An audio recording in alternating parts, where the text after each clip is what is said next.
Hey everyone, welcome to today's CLE Planning, Pitfalls, and an Outlook in U.S. International Taxation. I'm gonna just give it another minute or so for people to join, then we'll get started.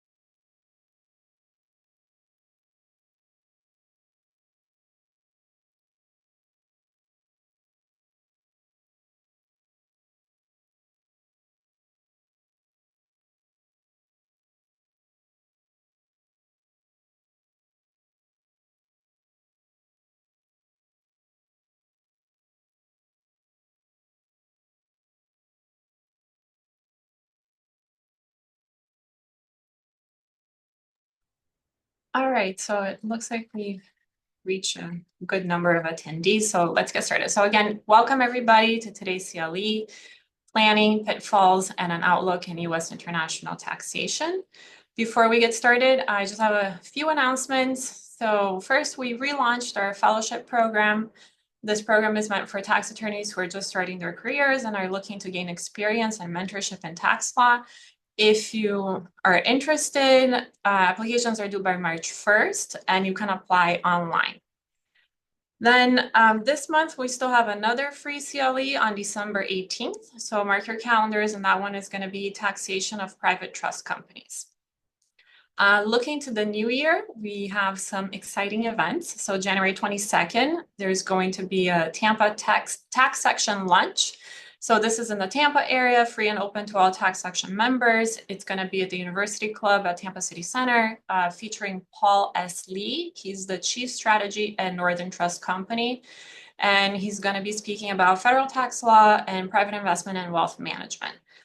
On January 25th, we're going to have our 2025 directors meeting at Pier House Resort and Spa in Key West. So if anyone is interested, we have room blocks and you can register to attend.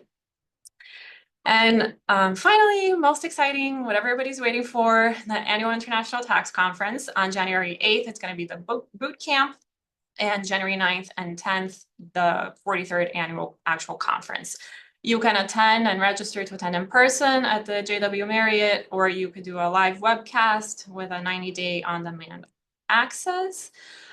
So the program is going to be really interesting as always this year. The feature next year, actually January 25, the feature speaker is Bradley Birkenfield. He is the international banker and wealth manager at UBS Bank in Switzerland, who blew the whistle on the massive tax evasion scheme and was awarded $104 million by the IRS. He's going to be speaking on the first day of the conference.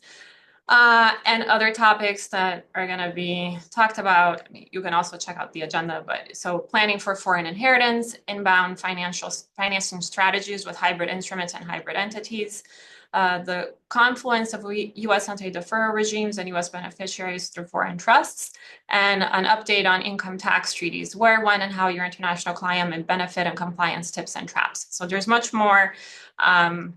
Register. You can find more information online at our webpage. So moving on to today's program, the CLE code is 8836.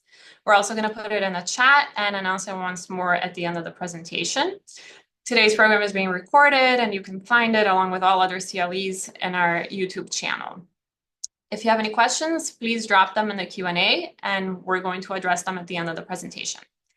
All right, without further ado, our presenter today is Daniel Hudson. He's a partner at Berger Singerman's Miami office. He advises high net worth individuals, family offices, trust companies, private equity funds, as well as multinational corporations on addressing a variety of U.S. and cross-border business and related issues and international tax, trust, and succession planning issues. Okay, Daniel, please take it away. Well, that was a mouthful. Thank you, Bruna. Good afternoon, everyone. I'm excited. This is probably going to be my first YouTube video. I hope I don't screw it up. Um, so Today, I'm just going to be giving a kind of overview of some of the, you know, foundational international tax principles, and it's kind of being used as a primer and almost like a teaser for the International Tax Conference, which will go into much more depth next month. As Bruna mentioned, that'll be held January 9th and 10th at the JW Marriott in Miami.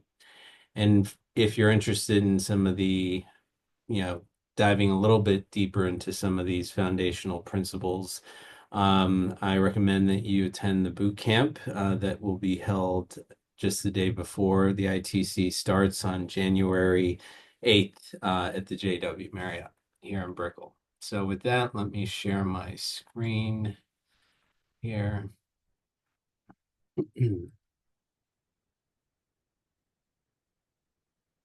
All right. So, um, as kind of an agenda overview, I'm going to start with some of the foundational principles and then look at kind of two sides of the coin. One is, inbound taxation, the outside looking in. And then as part two, I'm going to go into a little bit of the outbound taxation with an overview discussion of CFCs, pass-throughs, PFICs, and certain of the expatriation rules. And then part three, I'm going to kind of touch upon, some of the potential changes that we could see in the next couple of years as a result of the 2024 election. Some of the things that President Trump has, or, President-elect Trump has been talking about in terms of international tax. So, but we'll get to that later on in the presentation. So, to begin with, I've always thought of, our tax system is outside of excise taxes is three different pots, right? The first being income tax, the second being the transfer tax system, which is kind of consistent of the two other pots, which are gift and estate. The gift and estate tax closely mirror one another, but there are some notable differences, especially in terms of what is considered U.S. situs property. But they have a very similar overlap. So to start with, I'm going to get into the income tax, and in particular, the definition of a U.S. person. The U.S. person for U.S. federal income tax purposes can mean either a citizen or resident of the United States, domestic partnership, domestic corporation, any estate, U.S. state, or any trust if it meets the court and control test.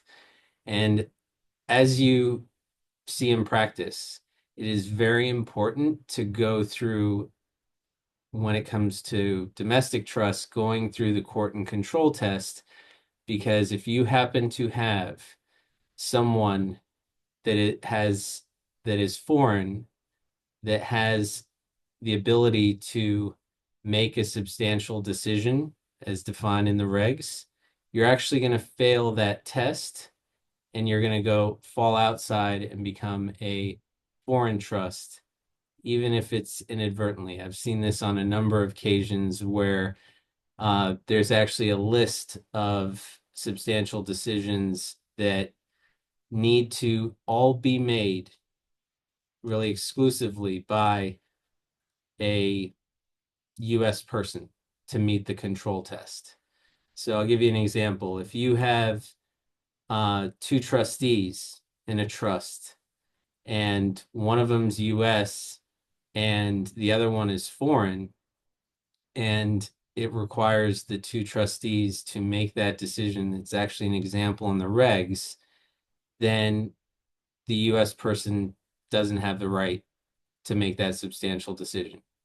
So you would fail, and then you would become a foreign trust. So one of the things, especially in the trust arena, to be careful for is whether you in fact do have a US trust for US tax purposes. The control test or the court test is a little bit simpler in the sense that if it's a Florida trust, a Delaware trust, South Dakota, Wyoming, wherever, the court has jurisdiction over that trust, and therefore it should pass the court test on that prong of the test.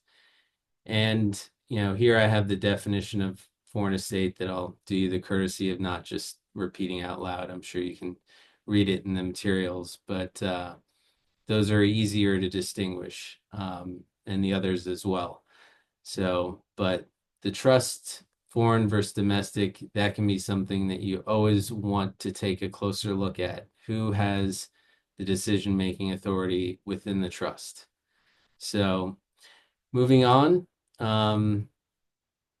this is always a question we get, especially in the international tax context, is, what is a resident alien? And basically, there's three prongs that you'll find in the statute. One is you're a lawful permanent resident, i.e., green card holder. Okay. The second, which might take an Excel spreadsheet, as you'll see from the next slide, is whether the individual meets the substantial present tests. And then the third is where an individual actually makes an election to be treated as a resident in their first year here. So, and then a non-resident alien is basically someone who is neither a citizen nor a resident of the US. So the substantial presence test, when I'm talking about needing an Excel spreadsheet, actually it requires that you count the days of presence within the United States, keeping in mind that any moment of presence in the US on any day can count as a full day. So for instance, if you flew in from, Europe and you arrived at, 11:59 p.m. and you got through customs at 11:59 p.m. even, I guess that's really where I think it's an I-94 will catch you. It'll show up as you arriving on that day, and that day will be counted as a day of presence in the US. And similarly, if you leave on a flight that didn't take off till 1 a.m. and you scan through at 12:05 a.m. on your way out, that day still counts. But the test is a year by year determination, and it takes a 1-for-1 days on the current year, 1/3 of your days from the prior year, and 1/6 of your days from the year before that. And if that calculation, it rounded up, is 183 days or greater, then you are deemed to be a U.S. Resident for U.S. federal income tax purposes. So here's a little example, going back, this is from a last year calculation, but I cannot tell you how many times I've had clients who have, had me look on the Department of Homeland Security website, putting in their information and trying to figure out how many days they've actually been here in the US during the current year. And it's important to keep in mind because you're then treated as a US person all the way back to your first, days of presence here in the United States. So that could mean, tax implications, especially if you had some, substantial gain during the course of the year and didn't realize that you were over the days until, December 11th, right? So there are ways in which you can try to get out of it. Having crossed that 183-day line on the substantial presence test, if you, during the current year, are less than 183 days, and you have a tax home and closer connection to a foreign country, you can file what's known as a closer connection um, form. It's actually a form 8840. And what you do is basically you attest to the fact that you have been here less than 183 days and that you have a tax home in another foreign country. You have, you know, ties to, closer ties to that foreign country. For example, your family lives in, um, Costa Rica, you have all your clubs and associations and so forth in Costa Rica. You just happen to be here in the United States for whatever reason, greater than 183 days over the course of the last 3 years, but less than 183 days during the course of the current year. And you file that, and then you know, seek exemption from being treated as a U.S. person or U.S. resident. For the current year.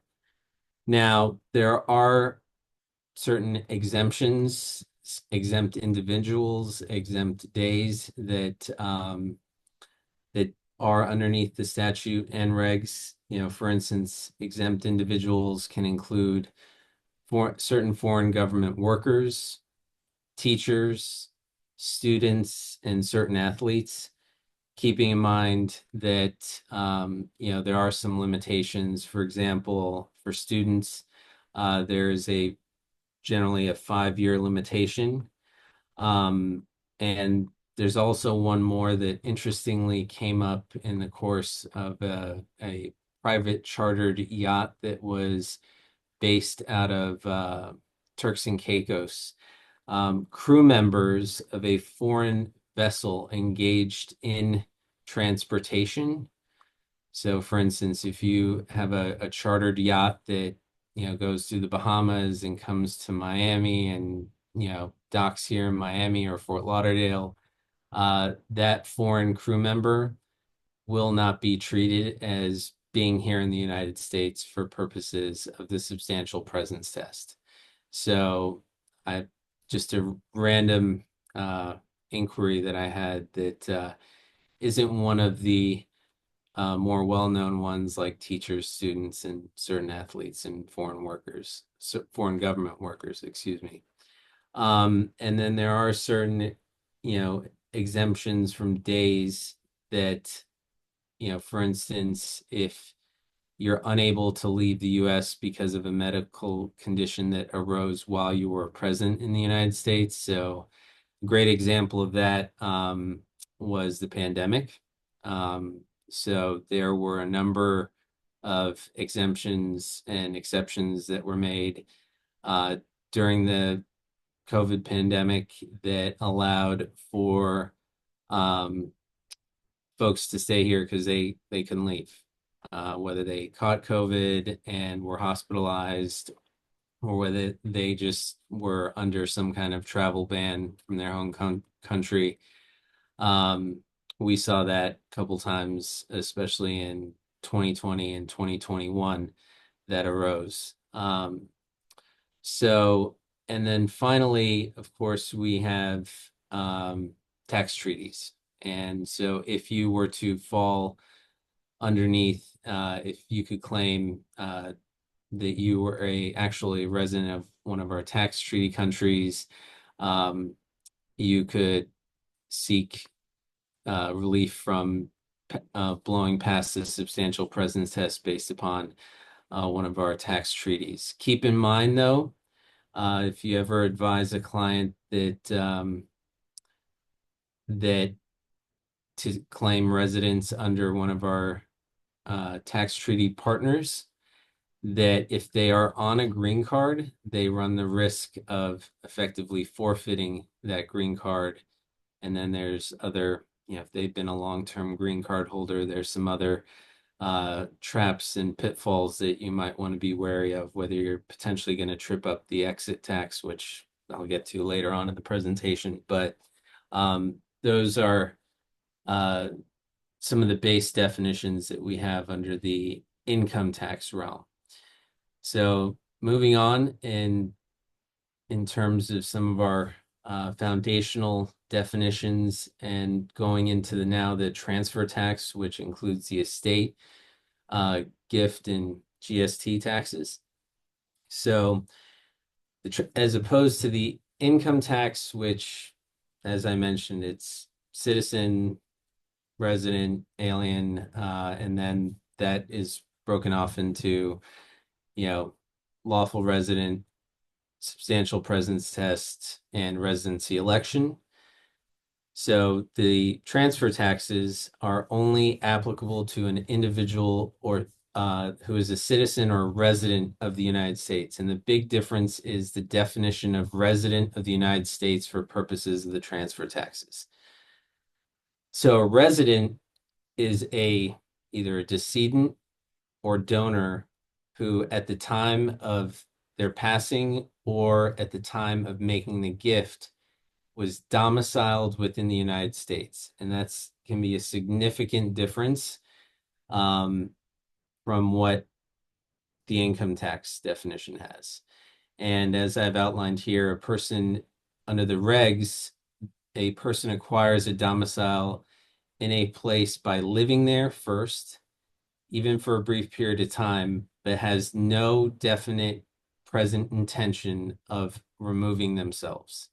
So it goes back to, for the lawyers on the call, goes back to that, constitutional law, question of, are you domiciled here? Are you domiciled uh, here in the United States versus back in another country? And for those who remember those law school exams, and ours didn't deal with as much the foreign versus domestic, but I still recall having a question of, someone was moving from Florida to, Wisconsin and happened to pass away in a car crash on the way there, and he had the intention of living in Wisconsin indefinitely had he acquired domicile in Wisconsin.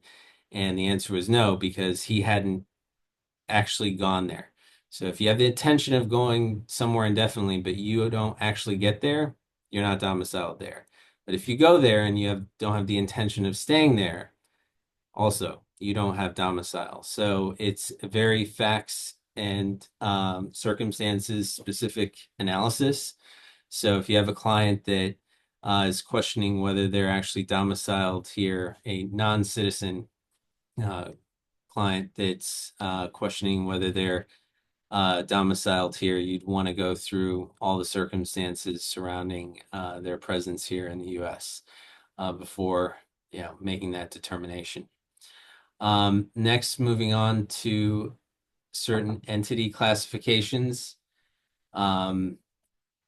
So first, as I hope most of you know, in terms of domestic entities, Incs or Corps are default here in the United States treated as corporations for US federal tax purposes. Limited partnership, general partnerships, they're treated as flow through partnership classification. And then finally, limited liability companies, absent an election, will be treated as disregarded entities for US federal tax purposes. But for foreign entities, it's slightly different. So, first off, the regs have a list of what are known as per se corporations. Those are certain foreign corporations that the U.S. is deemed to be the equivalent of our U.S. corps or incs, whether it be a SA or an AG in some parts of Europe, or a public limited company in parts of Asia and uh, the Pacific. Those will, for U.S. federal tax purposes, those cannot check the box to be treated anything other than a corporation. They will be taxed as such. But If they don't fall within that list, then you have a few more options and a few more tools if you're looking to structure, especially in outbound investments. This can be a particularly useful tool in trying to minimize or mitigate any tax exposure.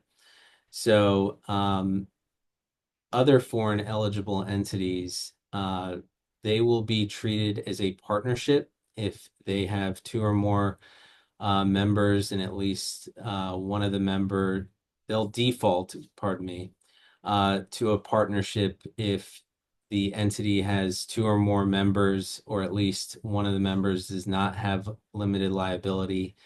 And if they don't fall on the per se list and they do, all the partners or all the members have limited liability, then it is an entity that can be checked out of a foreign corporation status and into either a partnership if it has two or more members, or it can be checked into a disregarded entity if it only has one member. So that tool, the check the box election regime here, or and the regulations and regime here, is a very unique tool. And keep in mind, and I get this frequently from foreign counsel, does it have any effect on their local law status? It does not. It is purely a US fiction. It is something that we only have here in the US. It's only for US tax treatment. So that's very important to keep in mind, especially in the foreign context and in foreign trusts.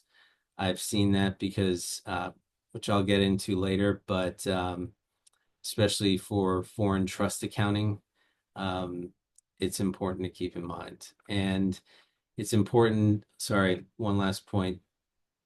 In the check the box election regime, you want to make that entity, that foreign entity, relevant for in order to make sure that it that the election is respected.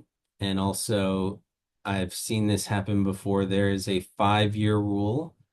If you, for instance, I had a client who I inherited from someone else, and they had made a foreign check the box election on a foreign entity and then did nothing. It was dormant for 6 years. In that case, your check the box election can expire. So if you haven't filed even any kind of information form or anything of the like, with respect to that entity, technically it's become dormant and that you've lost that election. So you'd have to refile the check the box election if you're looking to make that entity active. That's a rule that honestly I didn't know until about 10 years ago. But it's in there. And if you have a dormant entity that you originally checked the box on, didn't do anything with, and you didn't touch it for over 5 years, you're going to want to make that check the box selection again. So whether the IRS catches on to their own regs, I'll stay silent to that, but just an important side note. So moving on. Moving on to some of the general principles of inbound taxation. Inbound taxation, I'm talking about either a foreign individual or foreign corporation that's investing or has income from here in the United States. All right. And there's two basic buckets to this. We have the passive investments, which are governed by what are known as the fixed determinable annual and periodic income rules and are taxed at a flat 30% withholding tax rate. And that is on a gross amount. So for instance, if you had expenses incurred in generating interest income or royalty income, dividend income, etc., you don't get to offset those expenses off the withholding, the amount that's being held on. So that's important to keep in mind. You don't get to deduct or offset against, it's not the net amount, it's a gross amount that the 30% is going to be withheld upon. So that is a passive bucket. All right. And then later on, I'll go into the more active bucket, which is effectively connected income. But as I mentioned, the FDAPI income will be taxed at the 30% withholding rate unless you have unless you can take some kind of treaty benefit. So for instance, there's a whole list, we have a 5-page list of treaty partners, and they're varying reduced withholding rates, particularly on dividends, interest, and royalties. Some are reduced down to zero. Others, it can be more in the 5, 10, 15% rate. They like the fives. But generally speaking, the FDAPI income's taxed at the 30% withholding rate. And one other point, especially, if you're a foreign individual and you've invested in, let's say, Apple, for many years, Apple didn't pay any dividends, so this might have been a good thing for you. Foreign individuals and foreign corporations are not subject to capital gains tax, except in one very limited circumstance on where you pass a 183-day rule. If you're a foreign individual, but I'll get to that. It's a bit of a nuance. So generally speaking, when it comes to planning with foreign individuals, I generally recommend that they go through a foreign corporation because of the fact, especially on their passive portfolios, that they go through a foreign corporation because it provides an estate tax blocker on the one hand, and then you can avoid capital gains tax under the 183-day rule. So since I mentioned that twice now, let me get into it for a moment. So interestingly enough, under section, I think it's 871A2, there is a rule that capital gains tax will apply to an alien individual who is present in the United States for greater than 183 days during the current year. So for instance, if you've been here 183 days and during the course of that year, you have sold, your Apple stock, you're going to be subject to tax under 871 on those gains. Now, one big pitfall that I've seen, as I mentioned before, students and teachers and certain athletes and certain foreign government employees their days of presence here in the United States won't count for purposes of the substantial presence test. There is no exemption from the 183-day rule underneath the regs or underneath the statute that has been published that gives that same allowance for presence here in the United States as it does under 871A2. So what that means is that if you're a student here in the US and you're from Switzerland or from wherever, and you're here in the US for greater than 183 days, and you want to sell part of your portfolio that's in your, Swiss bank account, you have to be mindful of that you could potentially be subject to capital gains tax on that sale, despite the fact that you're really not a U.S. person under the substantial presence test by virtue of the exemption under 7701B. So keep that in mind. I've seen it 2 times in the 17 years I've been doing this. So it's something you don't see it often, but when you do see it, don't be tripped up by it. So next, we talked about the FDAPI income, that's the taxation on the passive. Now it's moving on to the active income. So, um, question becomes, any client is a foreign taxpayer engaged in a U.S. trade or business, and it is a strict facts and circumstance determination. And general inquiry becomes, does the foreign taxpayer activities engages in the activities with the continuity and regularity for the primary purpose of producing income or profit. That is the general court inquiry, which you see time and time again within case law, and whether it's substantial, continuous, and regular, basically becomes the bar in which the court needs to reach in order to determine whether uh, you've risen to the level of, you know, being engaged in a U.S. trade or business. And then, is that income that's being generated effectively connected to that U.S. trade or business? So it generally falls into, when you have that income, keep in mind for individuals, it is now you're subject to the graduated normal rates up to currently up to 37%. And for corporations, it's the 21% rate. But effectively connected income, as opposed to FDAPI income, you can deduct, provided you file a tax return reporting it, you can deduct expenses, costs of goods sold, other deductions that are associated with the production of that income. So whereas before you were taxed on the 30% was taxed on the gross basis, with effectively connected income, you are taxed on um, the net basis, okay, provided you file your returns properly and so forth.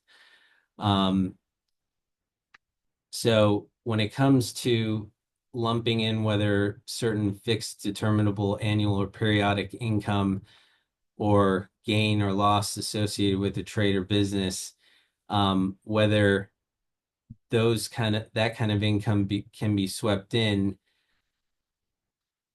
We also have what is known as the asset use test or the business activities test, which is getting a little granular, but basically is the income, that other income associated with the assets that are being used in the business. Is it being generated by those assets, or is it generated, you know, is it coming along with the business activities that I'm conducting in the US? So, um, important things when going into the ECI inquiry, it becomes very granular, and you have to know the client's business. You need to go through all the facts. You need to make the analysis and make that determination. So it depends on every client, every business. And keep in mind, there are some distinctions between just the straight regs and statute versus, some other cases. Keep in mind the treaty.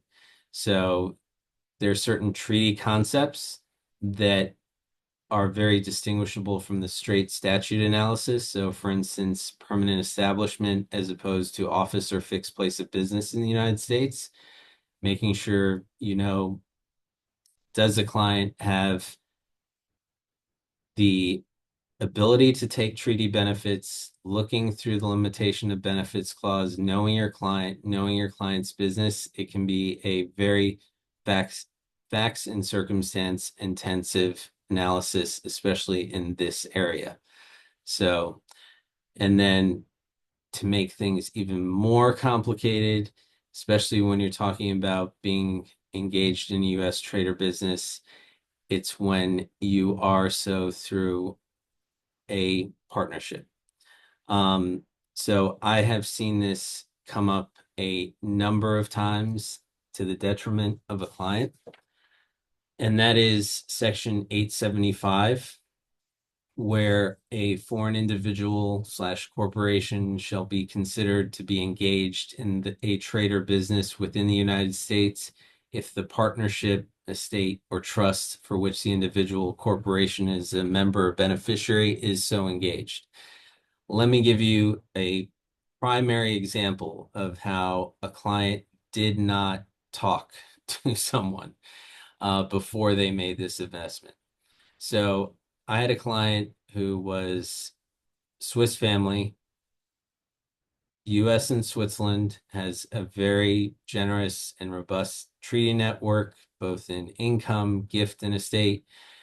And they made a rather substantial investment into a business out in California that was involved in the building out of movie sets and turned out to be a very profitable business.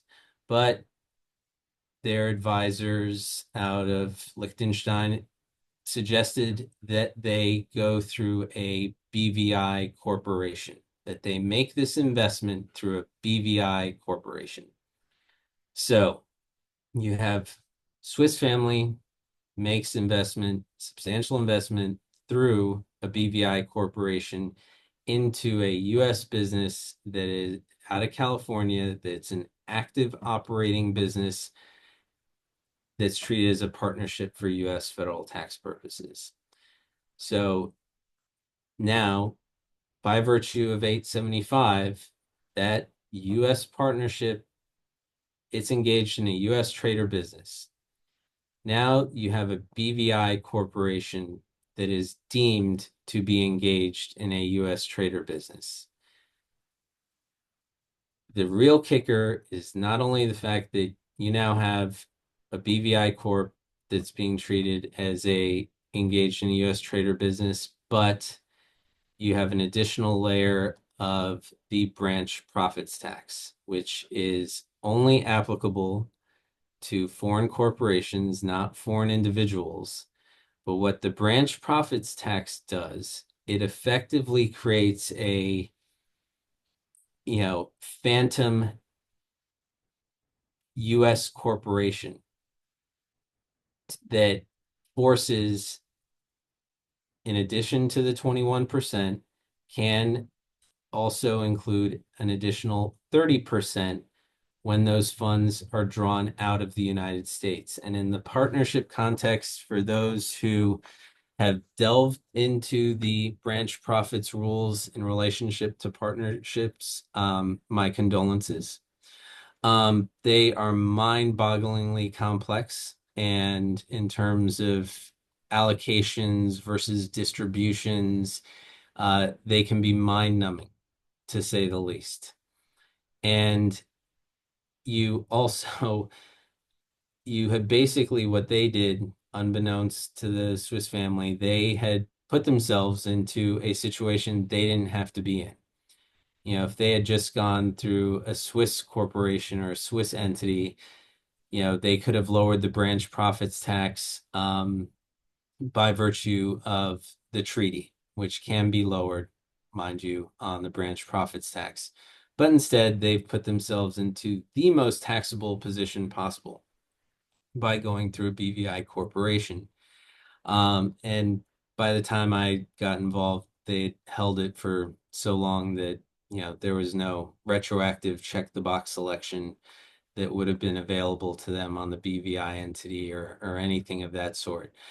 But I mention that because just it's one of the many pitfalls that certain clients can get themselves into, especially if you're uh, getting involved at a later stage in their investment into the U.S.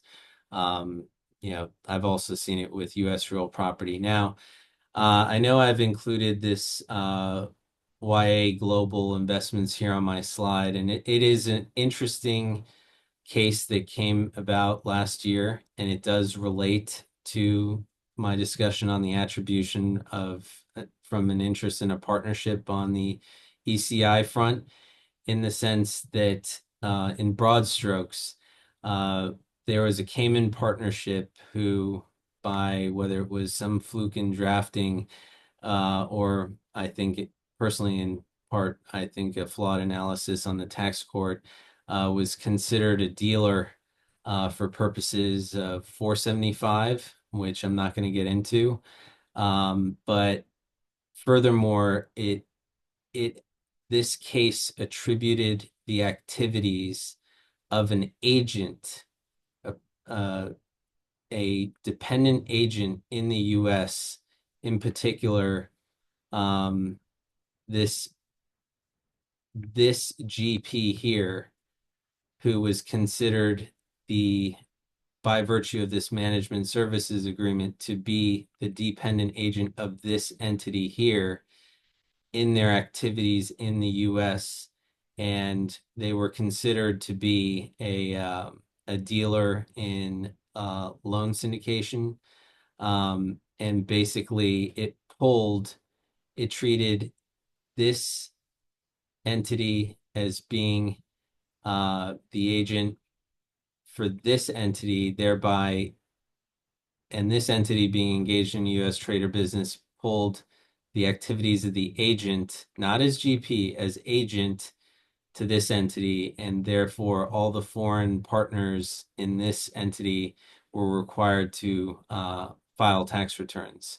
So I have a little bit more substance and meat on the bones in the slides here, but um, I'll let you go through that, given the fact that I'm looking at the clock here and I can see I'm running out of time. So some of the typical structures that we deal with in inbound active operations, as I mentioned, this is one of the typical ones where it creates a branch profits blocker because branch profits does not apply to U.S. corporation. In fact, for foreign corporation, the branch profits effectively creates that entity, and really just it's as though this corporation earned the 21% and then it made a dividend that was subject to the additional 30% branch profits tax. So this one creates the branch profits blocker and also has a foreign corporation that creates the estate tax blocker um, for the foreign individual or individuals that is making the investment inbound. So moving on, I see this a lot in my practice, in particular, is the investment in U.S. real property.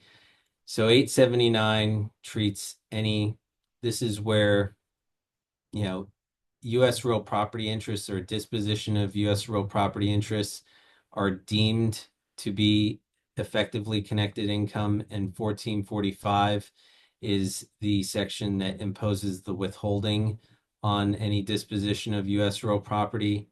Um, this is a pitfall for any client that's going rogue and just makes an investment, buys property here in the US. Um, you know, I've seen this structure for an individual owns US real property. Well, US real property is a US situs asset. Um, if you sell it, you're subject to FERPTA withholding at 15%. On the amount realized, not on the gain. Then you're going to have both federal estate and gift tax exposure with only a $60,000 exemption if you were to, pass away with the U.S. real property interests in hand, or if you were to gift the U.S. real property interest, you'd be in a similar situation. So that's generally not a structure that I'd recommend for clients.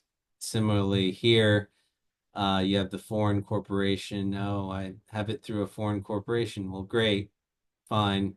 But, you know, generally speaking, yes, you won't have gift or estate tax if you pass away only holding the foreign corporation, but you're going to have, the corporate tax would apply, possible branch profits tax if it's not a total termination. of your interest in the US. And then you're going to have FERPTA withholding on the disposition of the US real property interest. So just another, and this is a two-tier structure that's a little bit more efficient if you, because you have the estate tax protection here. You don't have FERPTA because a US corporation would be selling the property. And if you did wait until you disposed of all of your US real property interests, then you could do uh, a liquidating distribution as opposed to a dividend and avoid the 30% between these two entities here. And then this is one of the, this is what is known, excuse me, known as a two-tier partnership structure that has many of the other benefits, albeit that, some would argue that it doesn't have the should level of estate and gift tax or estate tax protection up at this level. But here you have the FERPTA.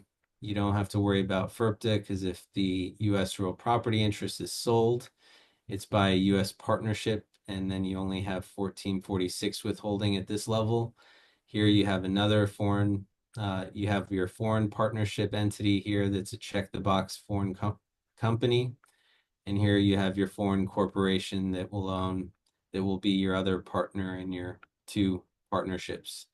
So that is just some of the structures. And here's one that's becoming increasingly more popular is the U.S. investment trusts.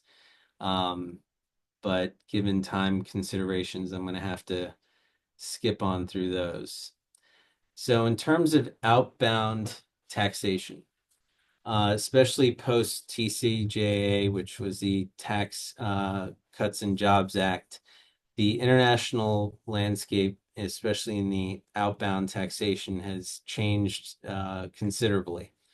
So prior to TCJA, we always have had controlled foreign corporations, which, as you can see up here, is any foreign corporation if more than 50% of either the voting stock or value of the stock is owned directly or indirectly by U.S. shareholders. And the definition of U.S. shareholders is limited to those who own 10% of more of the shares voter value. So, for instance, if you have 15 U.S. persons that own a foreign corporation and they all own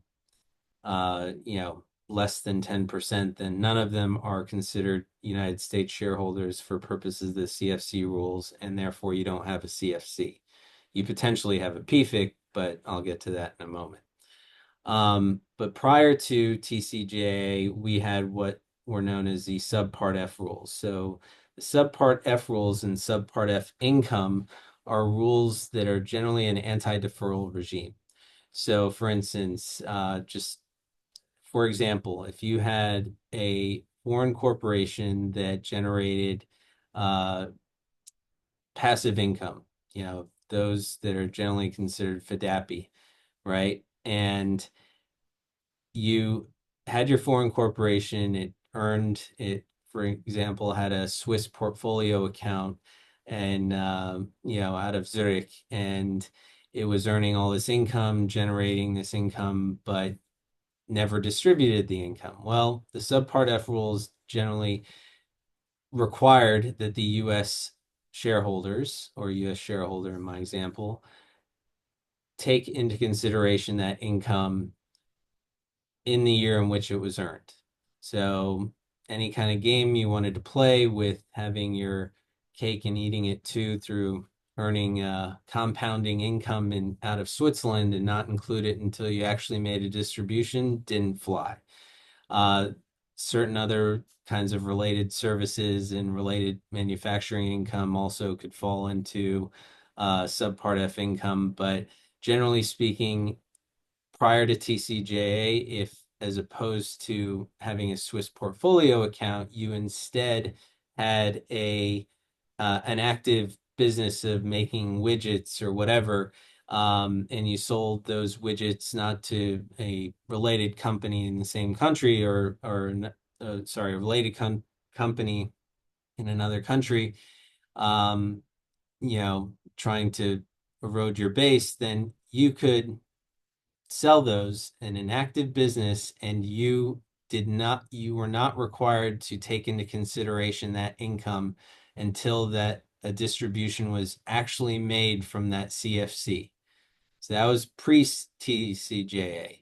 Now, post-TCJA, we have now what is fondly called GILTI income, global intangible low tax income. And that income effectively, without getting into the nuances of it, which I'm sure will be covered at the ITC, um, is that it effectively brought in all active income. So we have our two anti-deferral regimes now when we have controlled foreign corporations. One is a subpart F income, passive, and the other one is GILTI income. And effectively, we've cut off the ability for active foreign businesses to defer the income until the distribution is actually made. And there's a whole calculus involved with calculating your GILTI inclusion, which I'm not going to get into during this presentation. So Dan, yes, sorry to cut you off. So we have about 5 minutes left for the top of the hour, and we have a couple of questions. So I yeah. wanted to make sure that we get to those. Well, 2 seconds on passive. If you don't have a CFC, then you possibly have a PFIC. And that is determined under certain 75% rule and the 50% rule, which I'm not going to have time to get into today. So, and then finally, just expatriation, keep in mind, um, something you have to be mindful for underneath our tests here that you can read into. And if you have any questions, you can email me directly. So, Bruna, do you want to go Yeah, through I those can. questions? You're gonna have me open the chat here. Yeah, no, I can read it for you. So, what if I'm in the US for more than 183 days because my child has a medical condition? Can I get the exemption? I'll have to double check whether it's whether there's a minor exception. I have not come across that, but that's an interesting question. I don't have an answer either. So, is there is there a preferred jurisdiction for an estate tax blocker among the various tax haven jurisdictions? It depends. So BVI, Bahamas, Cayman have all instituted some more transparent in order to stay on people's white lists or at least off the blacklist. They have instituted some new transparency. They've, economic substance and KYC rules have really become more robust. Even there's talk in BVI of making the registry of directors of BVI companies accessible semi-publicly if you register with them, which I don't know if there's any threshold to which you have a requirement. So that's scared off a number of folks from some of those jurisdictions. I have been dealing recently with Nivis, um, which is, given its stability and its reputation has kind of become one of those there are no talks there to make, lists of directors public or anything like that. And it's on everyone's whitelist, as opposed to like other places that are, you know, have a little bit more of a closed door policy, even than Nivis is Belize and Panama. But, depending upon what home jurisdiction you're from, that might not be an option. So Nivis right now has become a little bit more popular. The next question is, do we count and add the 183 days if they're not consecutive, or must they be consecutive? Oh, the 183 days, I don't care if you go back and forth. If you're here January 1 to, you know, January 30th and then you leave and then come back, March 5th through uh April 2nd, you count those days, it's a total aggregate during the year, is a short answer. So with Section 875 attribution as a foreign entity, is there a way to invest in a US business while avoiding the attribution rule? Yes. I generally like corporate blockers. So, um, if you have this blocker here, and if you're okay with waiting until um, you're completely out of the investment to make any distributions, dividend distributions, you can also fund this entity with debt, but mind you, you're not going to be able to qualify for the portfolio debt exemption if you do it in that manner. There are ways, let's put it that way. The simplest way is through a corporate blocker, and that's done a lot with some of my Canadian clients. But it's all facts and circumstances because if you're looking to pull dividends out of there and you're not from a treaty country, it's the same as though you are getting hit with the branch profits tax. If a foreign individual owns real estate directly, how do you restructure to avoid estate tax exposure? A sale to a proper structure, a tax-free reorganization? It can depend. So one of the things that it's not a case that I like to use as a sword. It's a case that I sometimes force to use as a shield. Um, and also it depends upon whether the property is leveraged. There's a case that came out some years ago, and Bruna, you might be familiar with it, the Prince case. If you recall that one, where it effectively treated an interest in an LLC as an intangible, which was shocking to get that.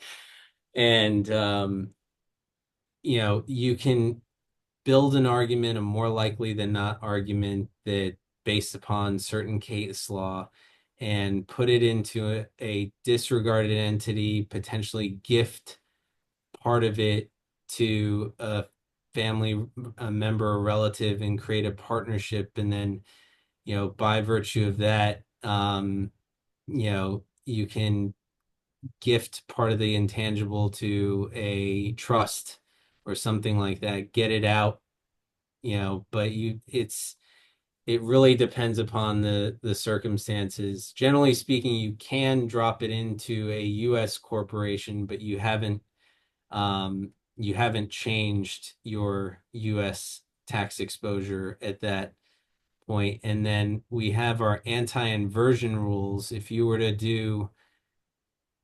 thinking about going into a two-tier corporate structure, if you were to first put it into a US corporation and then put that US corporation into a foreign corporation, technically under our anti-inversion rules, you haven't done anything because under our anti-inversion rules, if the same foreign owners of the U.S. corp are of the foreign corp by greater, I think, than 80%, which is typically the case, the foreign corp is treated as a U.S. corp for all purposes of the code. So you haven't done anything. So sometimes I've seen it to where you're in a better situation trying to break it out into a partnership and drop it down into a two-tier partnership structure. In what circumstances is a foreign trust preferable to a foreign corporation to block estate tax? Well, if the foreign trust is a non-grantor trust and it's its own, you know, you don't look through to the settlor, then that is a circumstance where it's better because if you have a foreign grantor trust, for US tax purposes, it's effectively a look through in most circumstances. Generally, foreign investors own properties in LLCs or corporations. How could those investments be restructured to create an estate tax blocker? Okay, so you're talking about someone who's U.S. real property holding it in an LLC. Is that correct? Um, yeah, it just says LLC, so I guess it would be. Well, look, it depends upon the circumstances. If they have highly appreciated property, then your your your options can be limited. But for instance, if they just bought something and it has the same value, what you might consider doing is dropping, don't start by dropping it into a US company. You drop it in, you just file the withholding certificate, say, make your case that there's no gain on the transfer, and you transfer it to a foreign entity, possibly a corporation, and then you create the two-tier corporate structure is a simple, you know, simpler, excuse me, solution. Also, if you have the appreciation, then you possibly want to go through the two-tier partnership structure whereby you are just dropping in the 0.2% of ultimately the lower tier, and you're paying the tax on the withholding. I recently did that for a client where, it was held by a Panamanian foundation that was treated as a not grantor trust.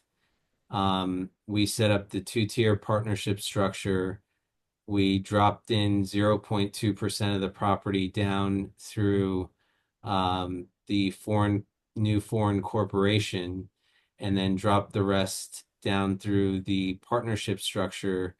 And now we have a strong, more likely than not, that there's no estate tax, because at the end of the day, back in this structure, what you own, the foreign individual or foreign trust owns the foreign corporation and a foreign partnership. And there's this doctrine of mobilius secuntur personam that, a interest in a foreign partnership is an intangible, and intangible has the status of its owner. So I've done that, especially on appreciated property, dropping it down into one of these structures. And yes, you're going to have to bite the bullet on the tax on the 0.2% of the property being dropped down in here. So, Last question. How can a Florida LLC made up of two foreign individual members transfer their interest in the LLC to a foreign corporation if they retain more than 80% ownership of the foreign corporation? Can FERPTA so be avoided similarly to a Section 351 tax-free incorporation? now so if you put into, so FERPTA turns off 351 in certain circumstances. Um, if whoever wrote that question, send me an email. I'm pretty certain that dropping it into a foreign individuals dropping it into a foreign is going to turn off 351. 351, interestingly enough, is limited in its uh, applicability um, under FERPTA. Okay. Well, Dan, thank you so much for your time and this very insightful presentation. Really appreciate it. Again, the CLE code for today is 8836, and the presentation is going to be uploaded to our YouTube channel in a couple of days.